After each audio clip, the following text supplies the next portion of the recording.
Welcome back. As things are reopening, we are in the middle of summer. A lot of families hitting the roads for some new adventures. And to help you prepare for your next trip is someone who knows what she's doing. Mom, lifestyle expert Nadine Bubeck. Nadine, welcome to our show. Great to see you. Thank you for having me, Stella. You know, it looks so much easier on Instagram. I do promise you that, but it's worth it. And my whole thing is to encourage parents to take the trip because memories, they last forever. You're right. You know, you're a mama to 3 boys, 3, 6, and 7. So traveling with kids can be overwhelming. I mean, I have 2 little ones. We haven't done that yet with 2. And how do we prepare for this? Get in the car. You know, I have to tell you, so when I was 2 years old, we moved cross country from the East Coast to California. And my mom put me and my sisters in the car. I was 2 and drove cross country. Remember, no Google, you know, she did everything with paper maps. She couldn't just pick up the phone and, you know, check things out. And now everything is at our fingertips. So it's so important just to make those memories with your family because it's truly an amazing experience. And especially, you know, with the crazy years that we've had, just take the trip. Okay, so what you're saying is don't let the fear scare you. Don't get scared out of it. So then where do we start? Like, how do we prepare for this? Like, what kinds of activities? Because you've got 3 boys. You got to keep them busy. So I'm going to go through some tips, especially for getting those kids in the car and having it be a very successful family trip. My first one is I am not an app person, but there are a few that I like. There's Gypsy Guide, and it's a narrated driving tour app that uses your location to tell you all about what you're seeing. For example, if you're driving through the Tetons, it'll tell you about the rock formations, the mountains. If you're driving through Glacier, they'll talk to you how glaciers are made. It's very kid-friendly, educational, entertaining, and it also, you know, enlightens you about the things that you're driving by.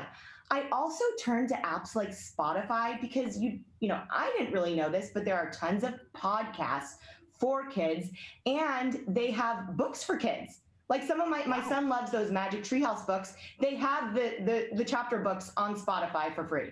That is awesome. I'm sitting here and Netta was like, oh, I didn't know that. That's great. Right. Use the apps. Yeah. Okay, my next one is go back to the basics. When was the last time, Stella, that you've seen these? A long time ago. A long time ago.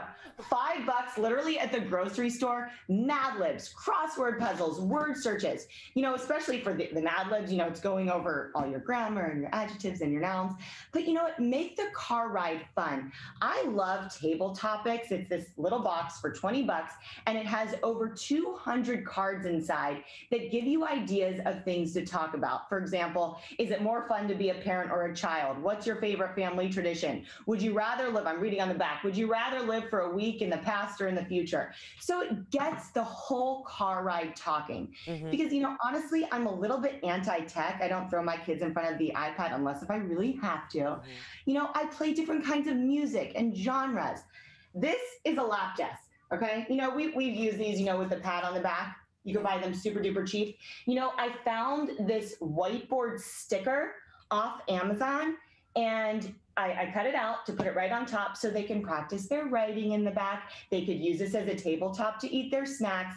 It makes it really easy to go on a car ride. And it's simple. It's just an easy little hack that costs you close to nothing. I love it. Keep going. What else do you have? Okay, do you bring toys on the road? Because, you know, obviously I'm sure your toy chest is stocked with so much stuff that your kids don't touch. So when I go on the road, I try to really simplify it and bring only a few things that will keep them busy. I'm going to try to lift this up because my son worked really hard. They're little building blocks called Plus Plus. They're small, so maybe for kids ages 6 or 5 and up. And they come in this little travel pack. It's really easy and it keeps them busy building. I love canoodles. $7. My friend told me about these. This is what I give my kids when we go out to dinner, so they be quiet and let me pretend that they're not there. They're little puzzle games, and they. Can you see them? Yeah, canoodles. I'm writing that down. Canoodles. Okay. Yeah, I love them, and you know, I had no idea they existed, and they keep them busy. This one is a little bit more pricey, but it's great if you're going camping or an RV trip.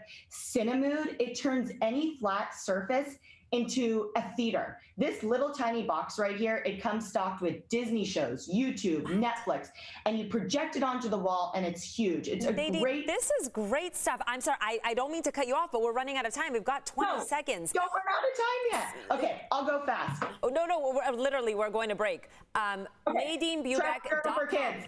Yes, NadineBubeck.com. We'll also post this on our website, CBS8.com. Nadine, thank you so much. This was great. Thank you for having me, Stella. Bye.